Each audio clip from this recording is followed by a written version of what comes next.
গণতান্ত্রিক উত্তরণের যাত্রায় আবারও সরব জাতীয় সংসদ। দীর্ঘদিন পর নির্বাচিত জনপ্রতিনিধিদের উপস্থিতিতে মুখর আইনসভা প্রাঙ্গণ।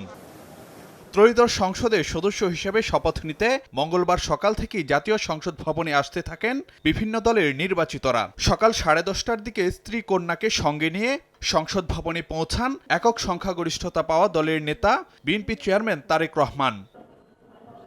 শপথ অনুষ্ঠান শুরুর আগে সংবিধান সংস্কার পরিষদের সদস্য হিসেবে শপথের বিষয়ে নবনির্বাচিতদের সামনে দলের অবস্থান তুলে ধরেন বিএনপির স্থায়ী কমিটির সদস্য সালাহউদ্দিন আহমদ। আমরা কেউ সংবিধান সংস্কার পরিষদের সদস্য হিসেবে নির্বাচিত হইনি এবং সংবিধানে এটা এখনো ধারণ করা হয়নি।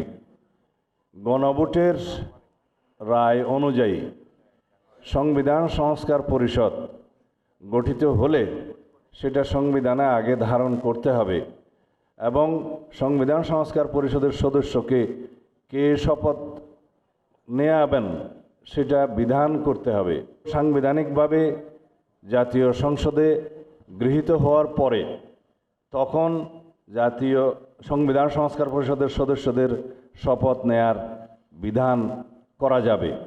বিধায় আমরা এখন সাংবিধানিকভাবে এই পর্যন্ত আমরা এসেছি, আমরা সংবিধান মেনে এই পর্যন্ত চলছি এবং আশা করি সামনের দিনেও চলব। আরএফএল চেয়ার, ক্ষমতার নয় সমতার চেয়ার। সশ্রদ্ধ চিত্তে শপথ বা দৃঢ়ভাবে ঘোষণা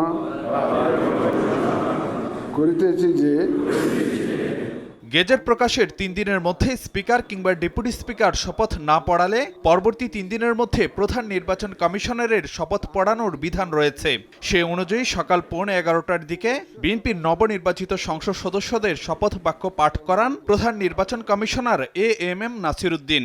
বাংলাদেশের প্রতি অকৃত্রিম বিশ্বাস ও আনুগত্য পোষণ করিব।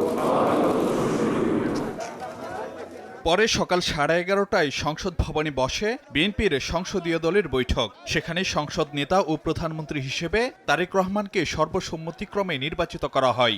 এ সময় বিএনপির সংসদ সদস্যদের শুল্কমুক্ত গাড়ি ও সরকারি প্লট না নেয়ার অনুশাসন দেন নবনির্বাচিত সংসদ নেতা জনাব তারেক রহমান।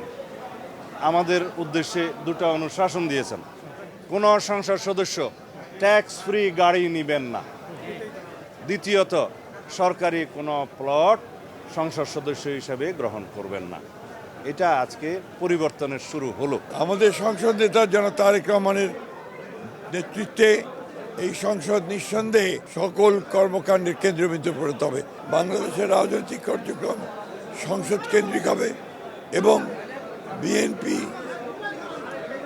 সংখ্যাগরিষ্ঠ দল হিসেবে জাতিকে ইপ্সিত লক্ষ্যের দিকে নিয়ে যাবে রাজনৈতিকভাবে এবং অর্থনৈতিকভাবে। ত্রয়োদশ জাতীয় সংসদ নির্বাচনে গ্যাজেট হওয়া 297 আসনের মধ্যে দলীয়ভাবে 209টিতে আর জোটগতভাবে 212 আসনে জয় পেয়েছে বিএনপি। ফারুক ভিয়া, রবিন, সময় সংবাদ, ঢাকা।